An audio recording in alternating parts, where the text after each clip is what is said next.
There is an avowed statement from the Congress, the head leader, Mr. Schuster, who says we are not putting any tax dollars into infrastructure. If we're going to go forward with the president's plan, it's going to be with private money offshore or within our country. This presents a conundrum because we're really facing a Russian roulette situation here, and we keep spinning the wheels, and one of these times a bullet's going to come and we're going to have massive failures, not just one or two. We already had it, I-35 in Minneapolis, Barry. We have them repeatedly. We've had Atlanta yesterday. 600 failures since 1989. Does that mean we should do bridges? I mean, where is... So I heard, so that's why I constructed the question the way I did. Yes. Imagine we had $1 trillion now, put aside the politics. Where would it be best spent? We have 8,000 high-priority, vulnerable bridges that are capable of collapsing at a moment's notice, like the Tappan Zee Bridge is one of them, and there are 8,000 around the country. We could employ 2 million workers, almost 1 million of them currently unemployed, put them back to work for 3 years.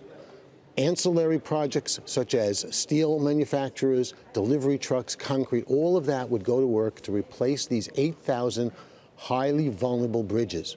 What would happen?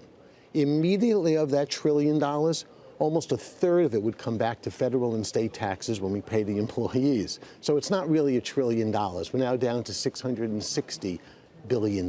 When you come up with that list, do you factor in the usage of those particular bridges or those particular tunnels in terms of the number of people that go across it every single day? And does that make it a more worthwhile spend if you're taking a look at allocating infrastructure dollars?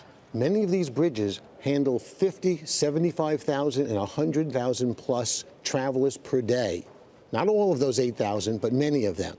And they do involve tens of millions of the traveling public every year, including children on school buses and people going to their jobs. If one of the Hudson River tunnels fails, Barry, the economic consequences are going to be, I don't think catastrophic is too strong of a word. If you shut down New Jersey transit capacity by 50%, how are those 100,000 workers going to get into New York? They're not. And the economic And no one seems to give a you-know-what. The impact would be staggering.